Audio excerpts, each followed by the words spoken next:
Olá pessoal, tudo bem? Vamos então dar continuidade às nossas disciplinas aí, a nossa disciplina de comunicação empresarial e negociação, mais especificamente de negociação. Então até agora vimos vários conceitos, técnicas, vimos quais são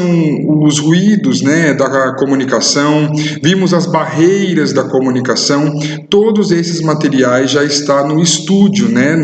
nas plataformas digitais de vocês aí, tá? E agora a gente vai fazer alguma introdutória, nós vamos fazer uma introdução sobre os fluxos da comunicação. Então, até então, nós vimos as barreiras da comunicação, tudo que impede, tudo que impede uma comunicação eficaz de chegar ao teu emissor. Então, só para relembrar aí o que nós vimos, nós trabalhamos aí o mapa mental. Nossa última atividade foi o mapa mental, realmente para nós entendermos aí o que vocês conseguindo compreender sobre comunicação empresarial, sobre as barreiras, então foi muito bacana essa atividade que deu para a gente compreender e vocês compartilharem informações. Vocês sabem, e aí falando de comunicação, não posso deixar de lembrá-los que 60% do aprendizado do nosso ensino é um ensinando o outro. Então, isso entra em comunicação, como o meu receptor recebe a mensagem do emissor, tá? Então, só para lembrar, nós vimos aí quais são as barreiras, então, da comunicação empresarial, as barreiras semânticas, então, basicamente, quando eu não consigo entrar em contato, quando eu não consigo, de uma certa forma, entender o que o outro fala, como foi o exemplo do advogado, conforme falamos, um advogado falando aí com um adolescente do ensino médio, então, eles não conseguiriam se entender, porque o advogado fala termos muito técnicos, e o aluno do ensino médio não tem esse conhecimento. Então, é uma barreira semântica, é quando nós não conseguimos, de uma certa forma, entender o que o outro fala devido aí à sua linguagem. Nós trabalhamos as barreiras pessoais, que com certeza é uma das barreiras mais difíceis, porque as barreiras pessoais, elas são barreiras intrínsecas, são barreiras que vêm de traumas da nossa adolescência, da nossa infância ou da nossa vida,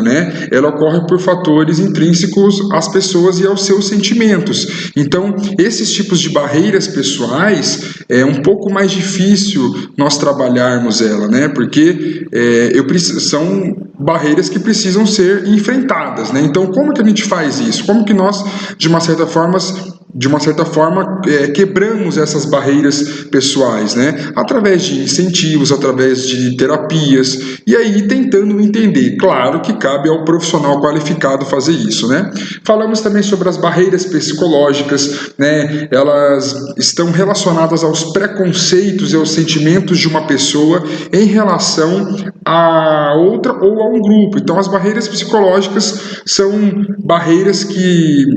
do psicológico do ser humano, Então, essas barreiras, elas são barreiras que também, com tratamento, com algumas técnicas, cursos específicos como programação neurolinguística, que é a PNL, que nós comentamos e nós falamos muito sobre isso, são barreiras que a gente consegue, de uma certa forma, driblar essas barreiras psicológicas, As barreiras físicas e geográficas são barreiras que hoje nós não temos tantos problemas com isso, devido às mídias sociais, devido ao avanço das novas tecnologias e das multiplataformas, Mas as barreiras físicas e geográficas nada mais é do que eu ter um erro, uma falha de comunicação quando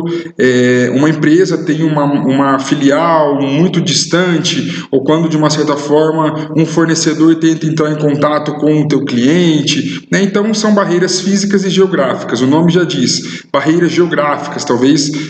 de longe, de estados, Então, são barreiras que hoje elas são menos, mas ainda existe devido a alguns estados, devido a algumas pessoas que ainda não estão aderindo à tecnologia. Então, isso aqui é um apanhado geral do que realmente são as barreiras e como nós podemos trabalhar isso, Então, como melhorar resultados de uma comunicação empresarial? E aí, afinal de nada adianta realizar realizar o diagnóstico de um problema, achar a solução e não colocar em prática. Então, as barreiras da comunicação empresarial, é preciso atentá-las, é preciso estudá-las para ver como que nós podemos melhorar essas barreiras para que o caminho, né, o fluxo da comunicação que nós vamos ver agora, ele seja mais claro e limpo.